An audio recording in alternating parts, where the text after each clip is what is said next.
And this is definitely something that I have no original input on to start off. So I'll let you have the floor until I can come up with something to add to the conversation. All right.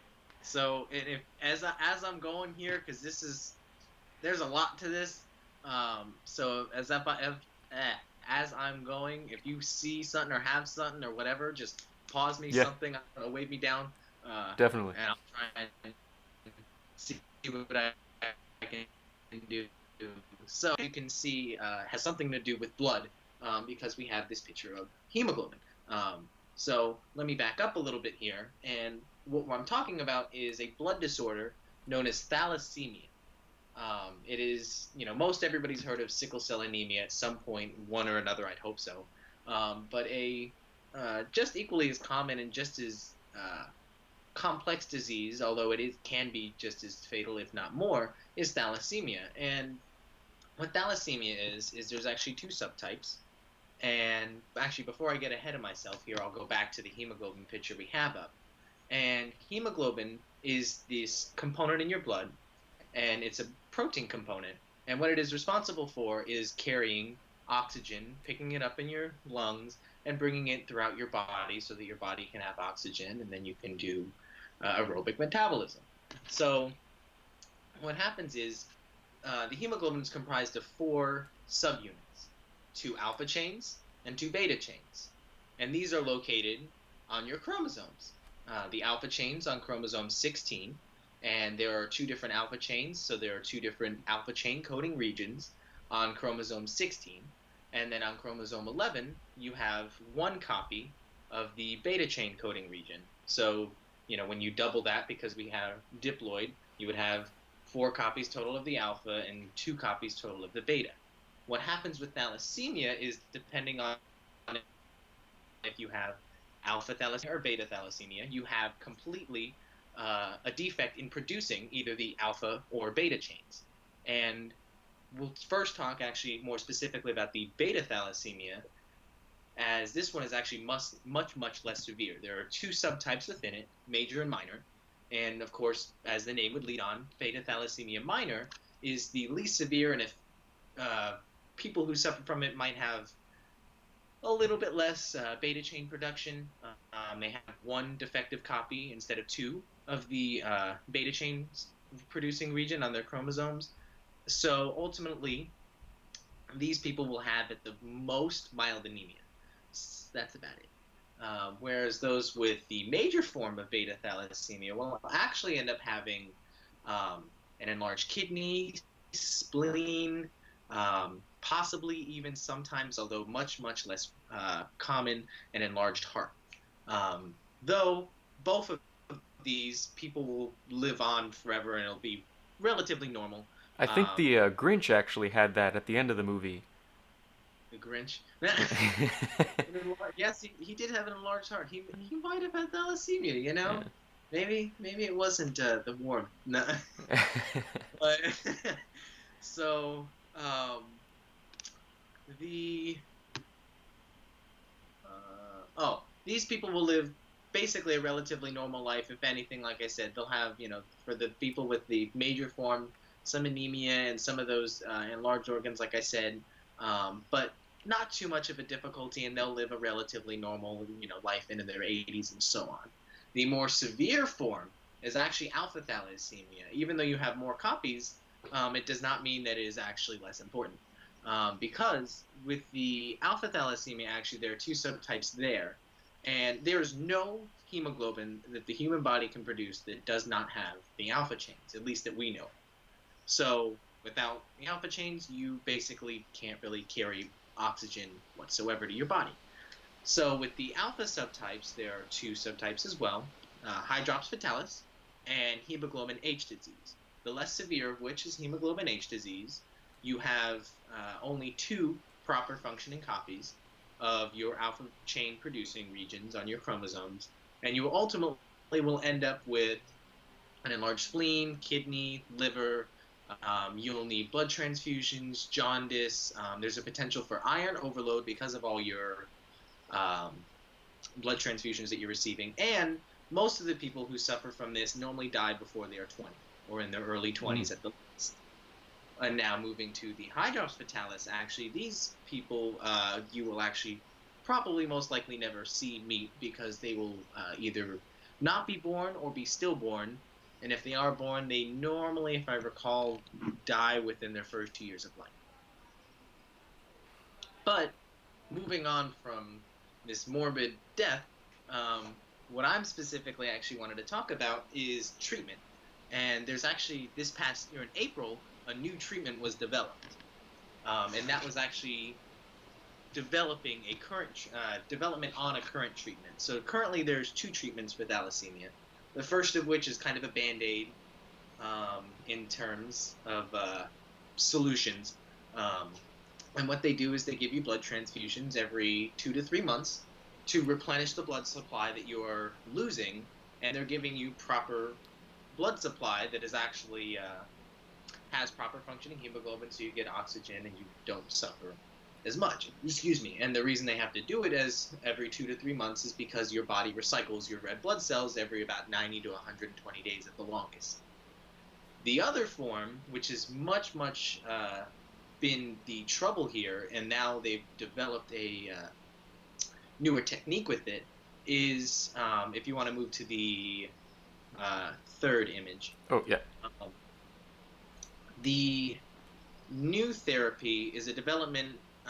You're seeing the picture for the new therapy, and this is a development on what's called hemopoietic stem cell therapy. Your hemopoietic stem cells are responsible for producing your red blood cells. They are located in your bone marrow, specifically your red bone marrow. That's why it's called the red bone marrow, not because it's red. And what happens is these hemopoietic stem cells are responsible for producing your red blood cells. And if these are defective because of this disorder that you have, you're ultimately going to, if you have a well matched donor, and by well matched, I mean they not only need to have the same blood type as you, but they need to have a very close to identical genetic makeup. Hmm. So the joke has normally been basically you need your identical twin who doesn't have this disorder to be your donor. They will subject the person who is suffering from it to chemotherapy, killing off their hematopoietic stem cells, and then transplant proper functioning ones via injection into the patient that's undergone chemotherapy so that they will get new proper functioning stem cells and can produce proper hemoglobin now. And it's like they never had the disease anymore. Oh wow. Development is with, and as that picture shows, it's very similar to the process I described, but you no longer need a well-matched donor because we're going to make you the well-matched donor. We will take, before we subject you to chemotherapy, some of your improper functioning hematopoietic stem cells, and that's what inject them into a petri dish basically, and also inject what's called the lentivirus, which is like a plasmid vector. It has a new region that we're going to put on, and what happens is your chromosomes will take it up, and it should be taken up. This was specifically studied for beta thalassemia. So chromosome 11, which is where your beta chains are, producing region is on your chromosome, will actually take this up, and it will put this. The goal is for it to be upstream, about 40 to 60,000 base pairs upstream from the defective region that you currently have, so that it will be produced way before the other region. It'll be found first when the RNA polymerase is reading to make the code, and eventually as we continue down with translation for protein production. So that's done. Once we determine that we have enough stem cells and that's taken up, you now get your stem cells back, transplanted into you, same thing. Now, the kind of interesting thing, and the study does make light of this is not a full-fledged cure because we've still, in a sense, not repaired the damage that is already done. We've only inserted something new. So it's kind of like we put a bigger band-aid or a better band-aid Hmm. on something we really still need stitches on. And uh, something that they kind of hinted at, but they don't really discuss too much because that wasn't the purpose of the study, was, and this was done back in, actually, they published their results in April of this past year. Um, was that you still have this in your germ line. Your sex cells are still going to have your defective, your thalassemia containing genes, and that still would be passed on to subsequent generations potentially, Mm. because it is autosomal recessive, so it is something that potentially won't be passed on, but most likely, when one family member has it, it's normally passed on. And um, the the whole that was something that they discussed there, and actually it's kind of interesting because they did mention something that a lot of people within the genetics world may have heard of more recently. Well, not heard of more recently, heard of, and everybody talks about it now, is the cure-all, something called CRISPR-9 technology. What it lets you do is actually go in and modify almost single base pairs, or very, very small single repeating units within a chromosome. And they're actually, I believe they've been using it to study more recently, more prominently, malaria, making the mosquitoes that have malaria actually unable to transmit it. Mm. So that's something that they also mentioned that could be potentially applied. But for those of you that are like, oh, but what about sickle cell anemia? Like, so many people suffer from that. They are actually applying this new hematopoietic stem cell therapy to that, because that has been used for them in the past, as it is still a blood disorder. And same thing, this new development with the beta thalassemia, sickle cell anemia researchers said, oh my gosh, if that worked for them, that can work for us. So that's actually, in April, that was also published within their study, stating that sickle cell anemia will now be attempting to do that in a trial. As this did go through a clinical trial, and the patients that underwent it actually fared very, very well. But that was a lot all at once. So Yeah. I'm going to kind of turn it back over to you. I do have one question. So with the new process where you are your own donor, as I understand, um, with so they take the defective cells Right. essentially and modify them with the vectors in order to put this upstream, correct? Right. It's going to Uh, be upstream. So it's going to be, if this is this comes out backwards. If this is the new region, this is the region where if this is the beginning, this is the new region, this is the region that doesn't work, or it's okay. defect.